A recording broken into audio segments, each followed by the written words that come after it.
Okay,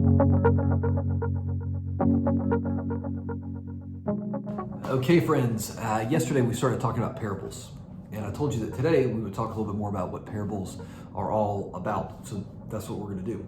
We're going to talk a little bit about what parables are all about, and then we're going to look at another parable in chapter 13, and it is another one that Jesus explains for us, and it deals with a question that so many of us ask, and that is, why is there evil in the world? Okay, but first, what's a parable?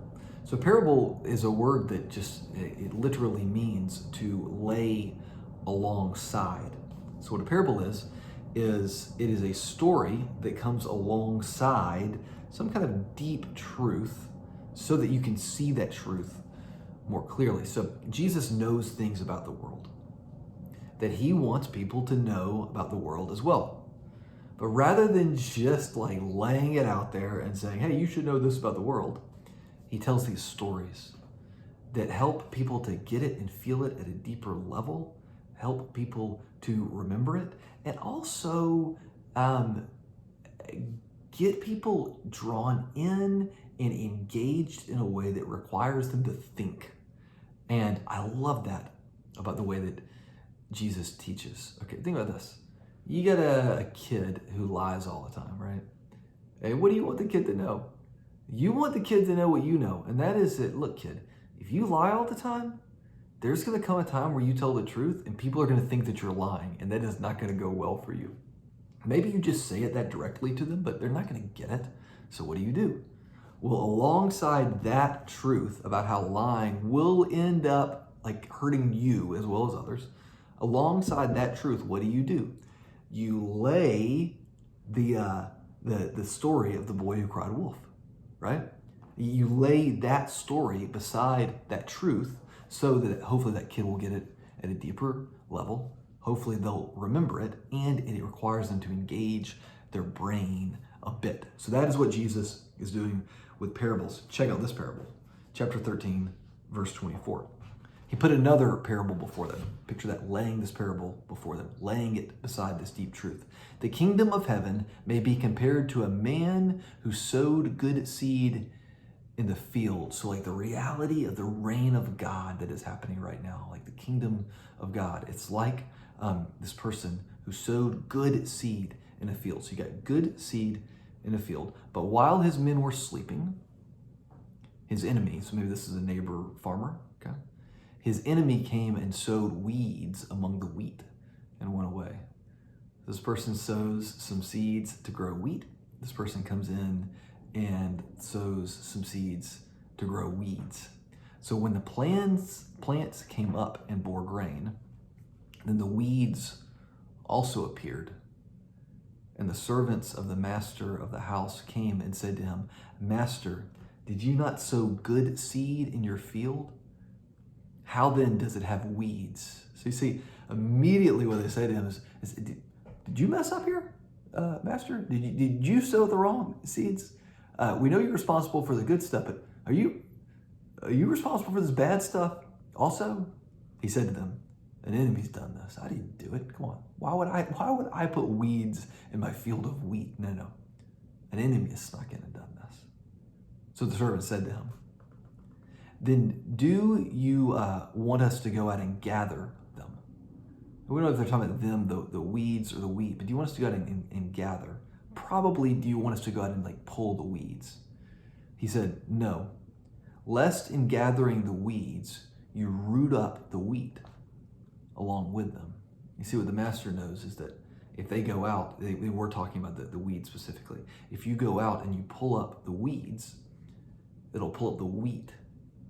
Also, there's a particular kind of weed at the time that the roots would go down and they would wrap themselves around other roots. So if you picture underneath the surface, you've got these weed roots wrapped around these wheat roots. And if you pull up the weeds, you'll kill the roots. Also, let both gather together until the harvest. And at the harvest, I'll tell the reapers, gather the weeds first and bind them in bundles to be burned, but gather the wheat into my barn. So there's weeds and there's wheat growing in this field. The workers are really concerned about this. it becomes clear that it's not the master who got the weeds in there. But he says, what we're going to do is we're going to allow them to grow together for a time, even though the weeds shouldn't be there. Lest we pull out the weeds and hurt the wheat also. Is this just like advice about farming, or is there something deeper to this? Okay, you get some other parables, and then when you get in verse 36, you get Jesus' explanation. Then he left the crowds and went into the house. And his disciples came to him saying, explain to us the parable of the wheats in the field. There are other parables, but this is the one that's bugging them. Now, maybe he explains others also. Matthew doesn't record it, but we know he explains this one. This is the answer. He says this. And notice this. For those who are coming to Jesus seeking the answer to the mystery, he provides it. Okay? It's not that he wants these things to be secret and hard and encrypted and all those things. Those who come seeking the answers receive them. Okay? Remember that from the Sermon on the Mount, right? Those who seek find. He answered, the one who sows the good seed is the Son of Man. Okay, so now we're on to like the deeper level here, having ears to hear, eyes to see. So the one who sows the good seed is the Son of Man. Son of Man is the title that he takes on for himself. So I'm sowing the good seed, right? The wheat. The field is the world,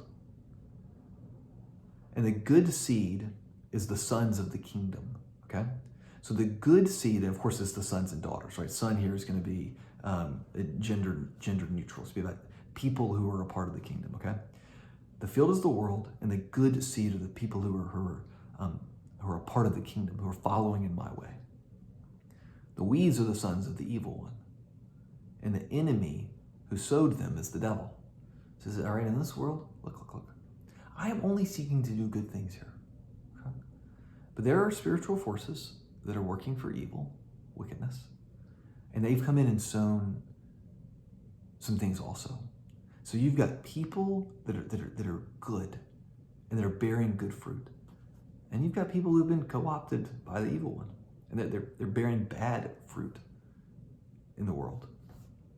The harvest is the end of the age, and the reapers are angels. Just as the weeds are gathered and burned in the fire, so will it be at the end of the age. The Son of Man will send his angels, and they will gather out of his kingdom all causes of sin and all lawbreakers, and throw them into a fiery furnace. In that place there will be weeping and gnashing of teeth. Then the righteous will shine like the sun in the kingdom of their Father. He who has ears, let him hear. So listen on a deeper level. So what is it that he's saying? Picture again the wheat and the weeds. So he says this is the way the world works. There's good, righteous, beautiful, just things in the world. People and actions and all of these things. And that is what I have come to bring. That is what I have come to sow into the world. But the evil one has also brought in things that seek to destroy that.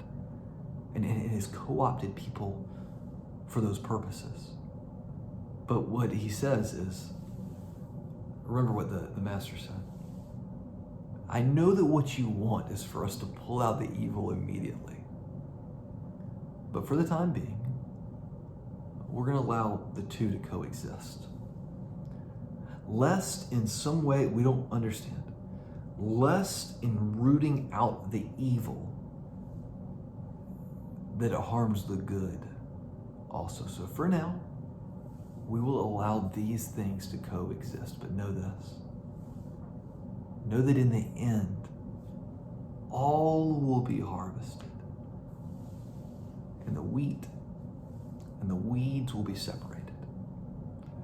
And the wheat will, what does it say?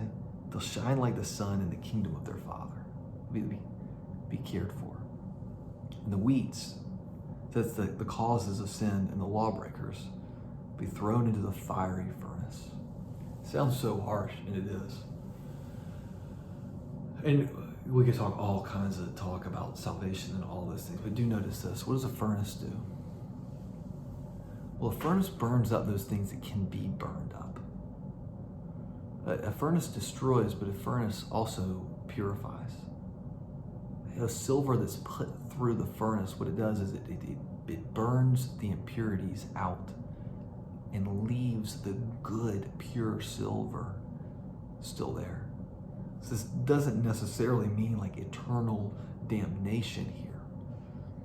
But what it means is that the causes of evil and the sin in our lives, that will be burnt out. Now, how is each individual, look, we're not going into that right now. We may have time for that later on in Matthew. But one of the things that you'll notice is that Jesus doesn't talk a whole lot about our concepts of heaven and hell, okay? That's not the point of this. The point of this is, if you want to know why is there evil in the world, why am I allowing that to exist? It's because in time, I will sort all of that out. But I know in a way that you don't understand that for the time being, these have to grow together. But know that one day there will be a harvest, and the goodness in the world, that's what's going to survive. So how is it this week that you are fostering and allowing God to foster in you goodness? And how is it that even now, as we continue to live in this world, how is it that you're allowing him to burn away any influences of evil or any influences that push you away from life? How is it that you're allowing him to burn those out? God bless you, friends. We're going to keep going with these parables, and we've got some stuff to cover in 14 this week also. So keep up with your reading, keep up with the Bible study, and I'll see you soon.